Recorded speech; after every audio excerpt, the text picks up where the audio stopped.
Today on NewsCenter, take a look at the Browning Orchard Festival, see what many employers had to offer at the 2015 Career Fair, and catch a glimpse of the MSU football team's recent success. All this and more, now on NewsCenter. Good evening and welcome to NewsCenter. Thank you for joining us. I'm Jacob Miller. And I'm Mary Dameron. Here's what's making headlines for October 8th, 2015. Classes at Eastern Kentucky University have been canceled for the rest of the week to allow authorities to further investigate a threatening message found at a campus bathroom. Late Sunday night, EKU police say someone found a message written on the wall of a men's bathroom inside the Powell building. The message said, "Kill all by 10/8/15." An EKU spokesperson said the $10,000 reward the university has offered has brought in some tips about the graffiti threat incident. A statement released by school officials said essential services will remain open and police presence around the campus will continue to be increased. Some special events may continue as planned with increased police security. The bodies of two Kentucky-based R.J. Corman Railroad Group workers who went missing after their truck washed away on a flooded road early Wednesday morning have been found. Richmond County Sheriff spokesman Lieutenant Curtis Wilson said Wednesday afternoon that the body of one of the men had been recovered and they had located, still working to recover it.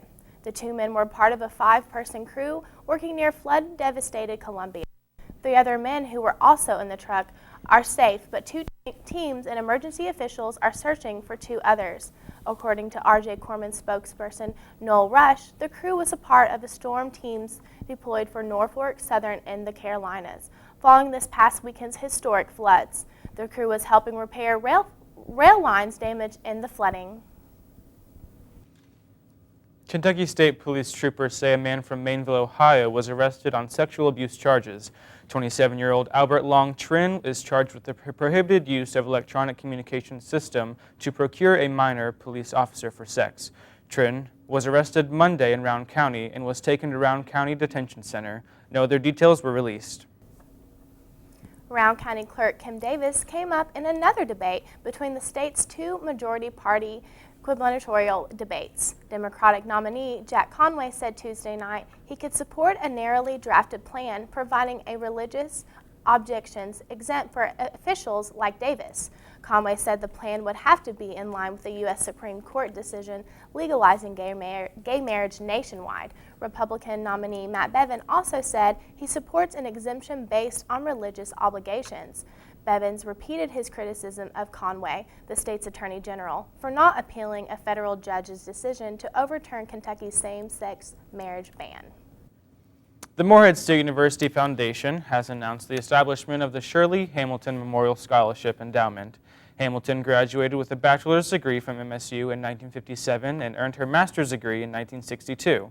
Her education and life experiences provided a backdrop for her visionary focus in life, facilitating family matters, working, and volunteering.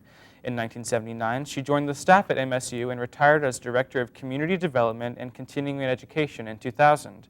Hamilton passed away on November 23, 2014. Hamilton's children established the scholarship in memory of their mother, saying that she loved MSU and was certain that education was the key to a better life. Recipients of the scholarship shall be non-traditional students who have demonstrated academic qualifications and have been identified as having financial need, with preference being given to female students. The scholarship will be a 1-year award. However, recipients may reapply and be considered for renewal. Thousands gathered at the 5th annual Browning Orchard Festival that took place September 27th in Fleming County.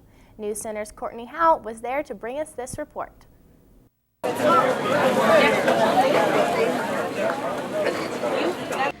I'm here at the 5th annual Browning Orchard Festival in Fleming County. Friends and family of all ages are arriving for a fun-filled day of fall activities at the orchard.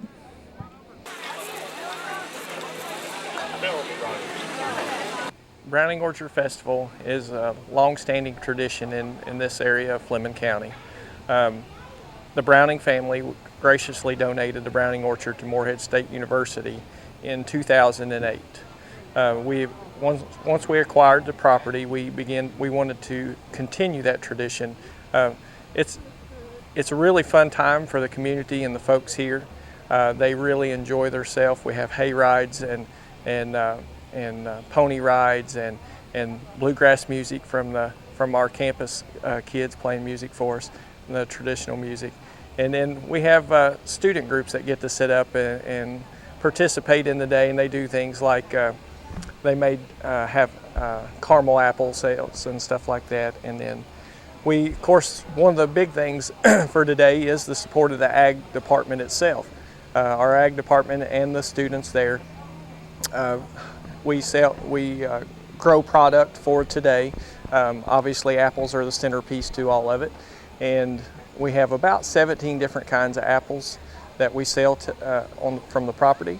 There's around 1,200 apple trees on the property right now. We also have apple cider and apple butter, honey that the bees collect from the pollen and stuff in the area. And then we have mums and pumpkins, gourds, items like that as well for sale. It's a really fun day. You know, whether you choose to buy a product or not, you still can come out and enjoy the festivities. I'm here at Morehead State University's very own Browning Orchard. As you can see, all the delicious apples around me. If you missed this year's festival, be sure to mark it on your calendar for next year. Reporting for NewsCenter, I'm Courtney Howe. Coming up, Chad Hedrick is in the NewsCenter Weather Center for your forecast. Plus, Zeta Phi Eta President Ricky Nelson is here for your NewsCenter notices.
Yo, why you looking at bags, bro?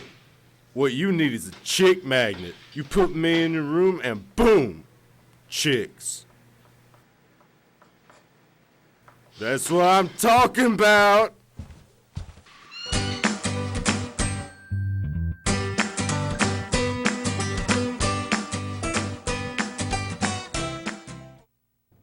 And welcome back to NewsCenter. I'm Chad Hedrick. Taking a look at your current conditions right now in Morehead. Partly cloudy skies, 81 degrees, perfect temperatures right now for the homecoming parade, which starts tonight at 6 right over on Main Street, so make sure you head over there to get a good spot for that. Taking a look at record temperatures for this time this year, 96 degrees set in 2007, nowhere near that, thankfully, and that record low of 27 degrees set back in 1952, again, not even coming close to it. We're a little bit above average on our normal highs at 71, but right where we should be with our normal lows of 50. Taking a look at your current temperatures across the entire Commonwealth, moving from east to west on the Interstate 64, Morehead 79, 80, just depends on where you are in town, 79 in Lexington, moving across further west into Kentucky, 82 in Owensboro, 85 in Bowling Green. First Alert Defender radar, courtesy of WKYT, is pretty dry for right now. A little tiny rain shower moving through in Indiana that's going to move towards the Covington and Cincinnati area. Not going to affect us in any way, shape, or form. A couple showers in the Tennessee area, which may move into south of Somerset and London. Again, not going to be an issue for us, and everything should be good. Planning out your next 24 hours, 80 degrees, or 8 o'clock, I should say, 70 degrees. Perfect evening for tonight. But as we move into our noon hour tomorrow, showers are going to increase from the west, moving east, and that thunder threat actually for this time tomorrow. But as we move into tomorrow evening, things will start drying out a little bit. I'll have a more in-depth look in just a little bit. But for now, let's send over to Jacob for NewsCenter Notices.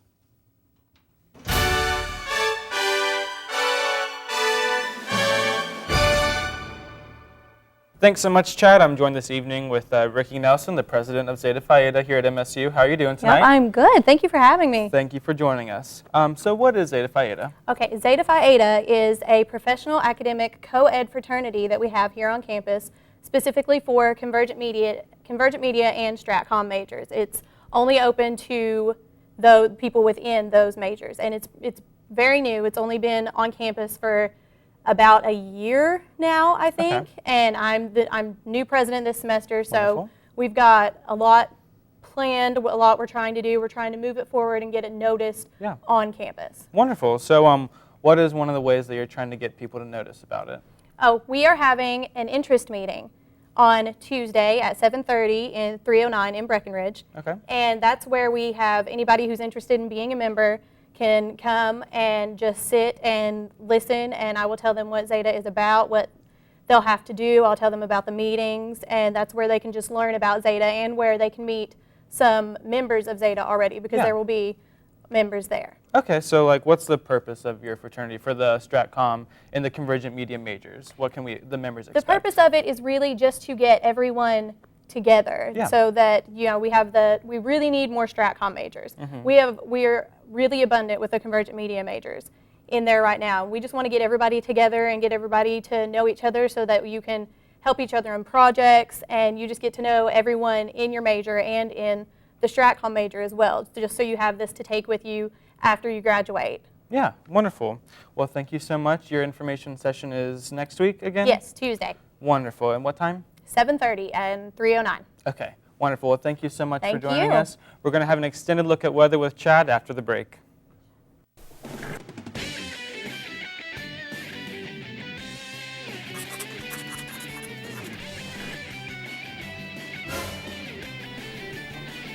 Addison, why are you dressed up like that? Because you're in a dream, John. How can you prove that? Your body's still there. What?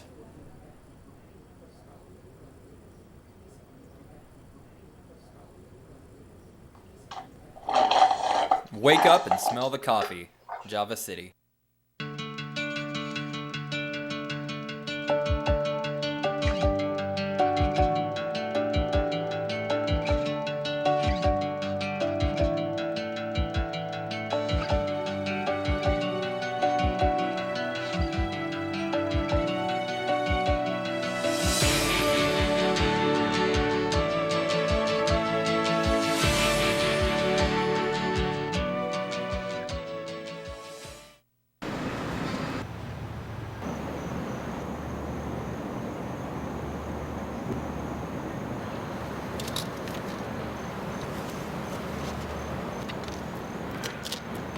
Lord, what fools these mortals be.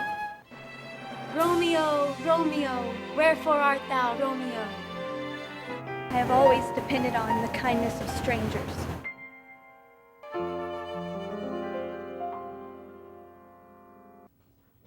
Hey, welcome back to NewsCenter. I'm Chad Hedrick. Taking a look at current conditions across Moorhead right now. Low 80s, 81 degrees right now. Perfect temperatures. Remember that homecoming parade is starting in about 45 minutes or so, so make sure you head out to that soon. Partly cloudy skies, low humidity right now. Winds are coming out from the west at 5 miles an hour, and that's ushering in some rain showers that we'll see tomorrow. I'll show you that in just a little bit. Planning out your next 24 hours, though. Tonight, about 8 o'clock, 70 degrees as the parade is wrapping up, 65 for our 11 o'clock hour. But pay attention to noon. We'll be about in the mid-70s, but some rain showers are going to start on the increase coming from the west, and then those will actually maybe bring in some rumbles of thunder around this time tomorrow, but around 8 o'clock tomorrow night, those showers will start moving east and should be a good night for your Friday. Current temperatures across the entire Commonwealth: Lexington 79, Louisville 82. Going further east, Ashland 79, again Moorhead 79, low 80s, just depends where you are in town. London 81, and Somerset checking in at 79. As we take a look at First Alert Defender radar, courtesy of WKYT, again, we see a little bit of shower activity in Indiana that's going to move towards the east and affect the Covington and Cincinnati area. Again, here we are, not going to have any effect on us whatsoever, especially for that parade in a little bit. And again, a little bit of shower activity in Tennessee, but we don't have to worry about that. As we move in and take a look at the broader picture of the entire country, We've got this storm system and this storm system. They are looking like they may collide a little bit as they move towards our area for tomorrow. It's not going to cause anything severe, but it could cause a few rumbles of thunder. And again, we've got some things going on in Texas and Florida, but that's not going to affect our immediate area. Planning out your evening. Tonight, partly cloudy skies. Again, that homecoming parade at 6 o'clock. Low of 62. The sun's going to set a little after 7. Tomorrow, those showers and thunder showers will roll through. Highs in the mid-70s, and that sun's rising at 7:25. Your 7-day forecast is looking pretty good. We've got a little bit of fall feel coming to us on Saturday for the homecoming game, which starts at 1 o'clock.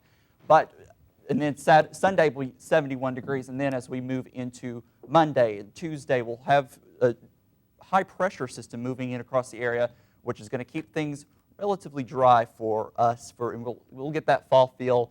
Fall foliage is starting to come in for our area. And so many it looks leaves good. are down already. I know, it's fall, it's pumpkin season. It's finally there. So make sure you head out to pumpkin fields and everything. Enjoy a good weekend for homecoming. Yeah, definitely. Good weather, good fall weather for a football game, for sure. So, well, before we know it, winter's going to be here. I know. It'll get really cold. Oh, yeah. Well, thanks so much, Chad. We're going to take a look at sports with Kenzie with Eagle Athletics.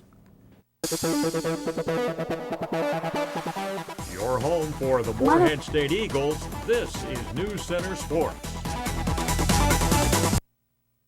The Morehead State Eagles football team was able to complete back-to-back shutouts for the first time since 1979.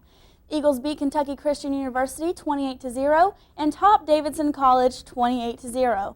During the two-game shutout streak, the Eagles were able to cause 6 turnovers on defense and 11 tackles for loss, while holding their opponents to 22% on the third down.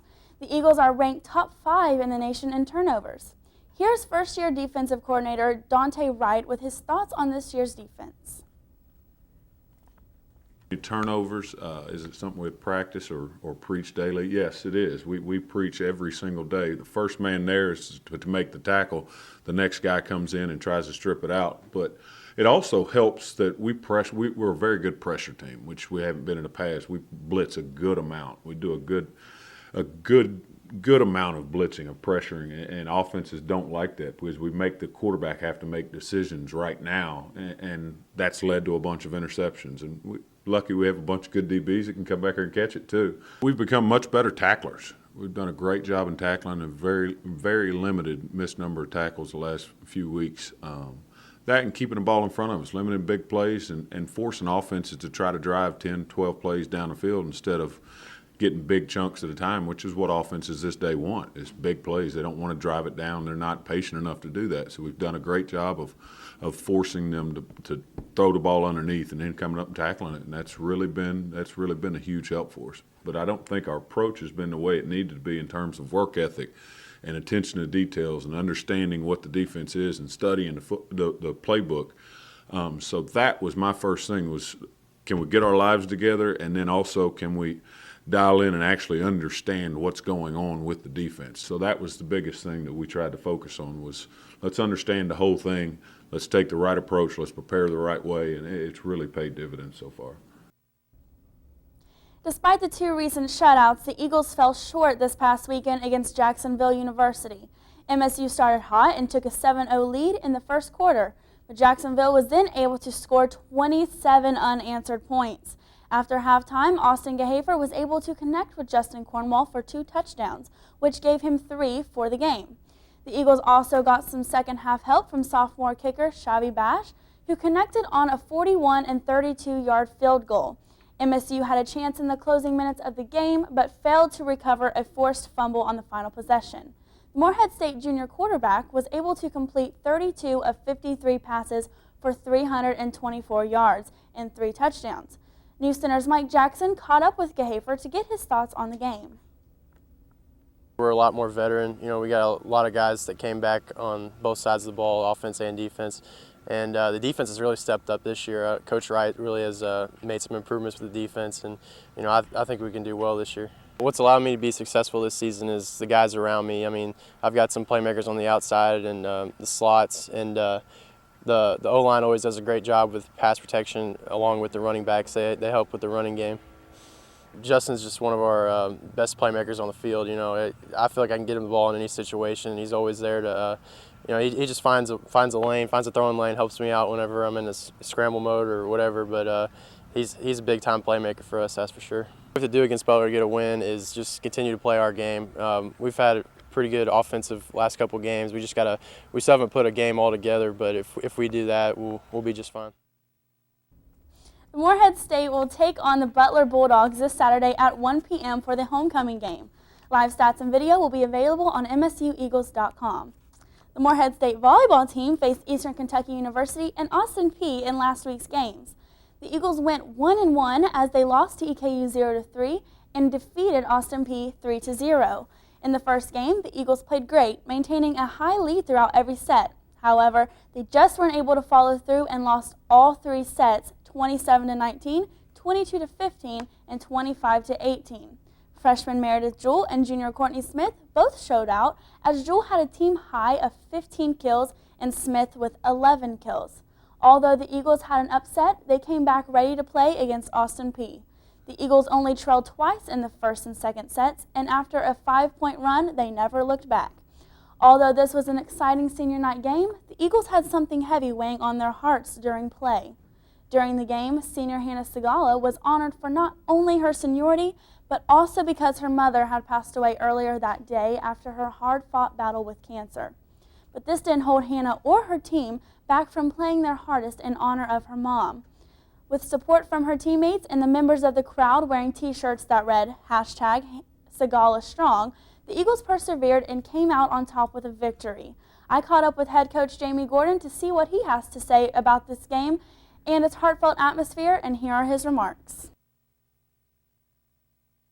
You know, Hannah and her family have been kind of fighting through this challenge for the last 4 years. Her mom found out initially that she had acquired cancer Hannah's freshman year, and it's been a battle. It's been tough on her family. It's been tough on Hannah. And, you know, it's been also difficult for our team and program because we're so close and very much a family. And you know, this is.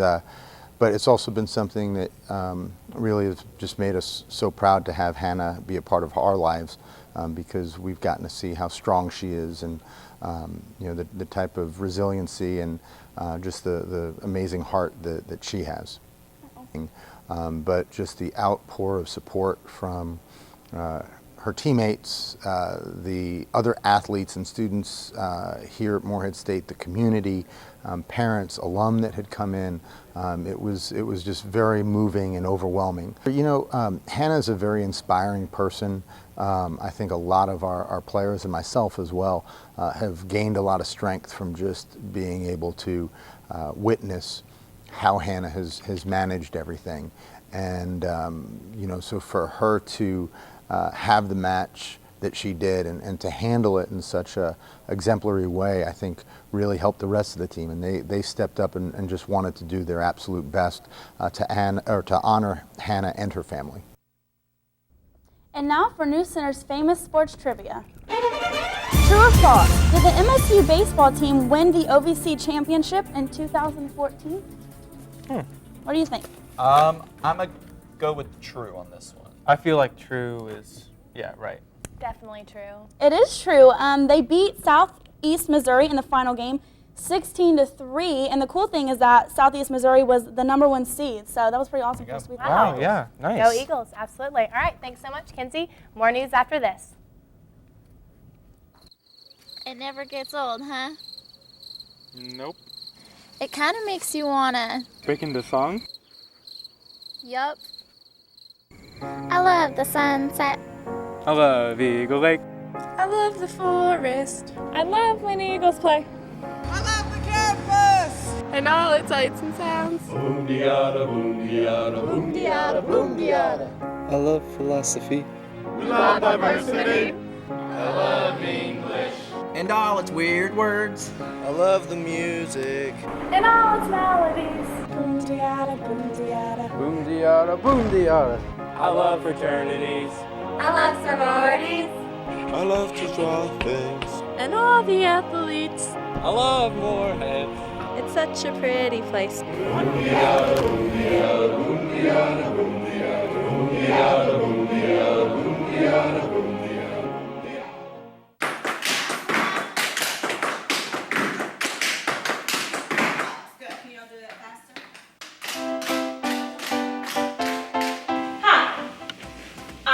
Natasha Davis, the Associate Professor of Dance here at Morehead State University.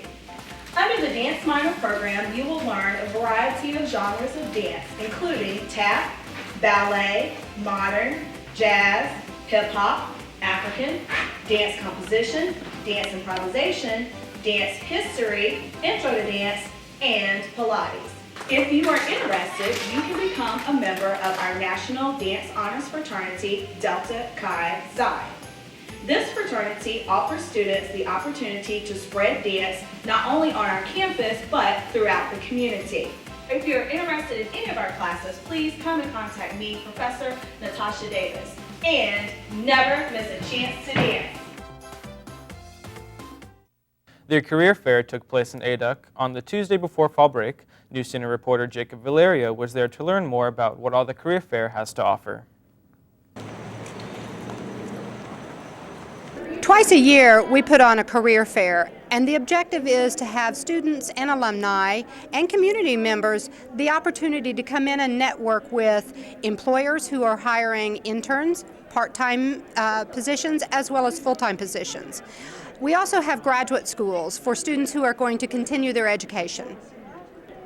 This year we had 94 organizations registered. We're hoping to have more than 500 students come in, and we are hoping that those students are professionally dressed, have good resumes together, and can introduce themselves to employers and graduate schools. Whatever your career field of choice is, get involved, volunteer, do something that helps you get those practical skills while you're still in school. That's going to, set you apart from other contenders in the job market. Corporate representatives said Monday that Cookout, a North Carolina-based drive-thru only restaurant, should be open by October 15th if all goes according to schedule. The new restaurant was approved by the Morehead Lakeview Heights Round County Joint Planning Commission in November 2014, but was significantly delayed after weather and permit issues. The Morehead Cookout is being built next to O'Reilly Auto Parts at the intersection of Wilkinson Boulevard or US 60 and Stone Street. The company utilizes a double drive-through concept. There will be no indoor seating, but some may be available outdoors. Cookout is a family-owned restaurant company with 140 stores in North Carolina, South Carolina, Virginia, Tennessee, and Kentucky. Morehead State University has been named among the best online colleges in Kentucky. AffordableCollegesOnline.org, which is a leading resource for online learning and college affordability information, has released its ranking for the 2015-2016 Best Online Colleges for Kentucky. MSU was ranked third, according to a recent study by the Babson Survey Research Group. The online student population in the country is now more than 7 million. Not to mention, 20% of all Kentucky students are enrolled exclusively in distance education courses. Ranked schools meet a number of criteria and metrics, including they must offer a bachelor's degree or higher, must be a public or private, non-for-profit organization, and they must offer at least one fully online bachelor's degree program. As part of the President's Performing Arts and Speakers Program, Morehead State University President Wayne Andrews announced that Jack Aldrich will be the featured speaker on Thursday, October 17th at 7 p.m. Aldrich is a renowned global futurist and the best-selling author of 11 books. He is a frequent guest on national media and prolific speaker on technology change, management, and leadership. He has addressed Fortune 100 corporations, nonprofit organizations, and state and regional governments on 5 continents. Aldrich is known for his ability to present complex information in an understandable and entertaining way. The President's Performing Arts and Speakers Program was created to enhance the vitality of MSU and expand the intellectual engagements of students, faculty, staff, and community. This event will be co-hosted by MSU's College of Business and Technology. Tickets are available in the Office of Student Activities 204 in ADEC with a valid MSU ID. That's going to be it for us tonight. You can find all of our information on Facebook and Twitter pages. And you can catch every NewsCenter episode on msutv.net. On behalf of Chad Hedrick with the weather, Kenzie Thompson with Eagle Athletics, and the rest of the NewsCenter team, I'm Jacob Miller. And I'm Mary Dameron. Thanks for watching and have a great evening.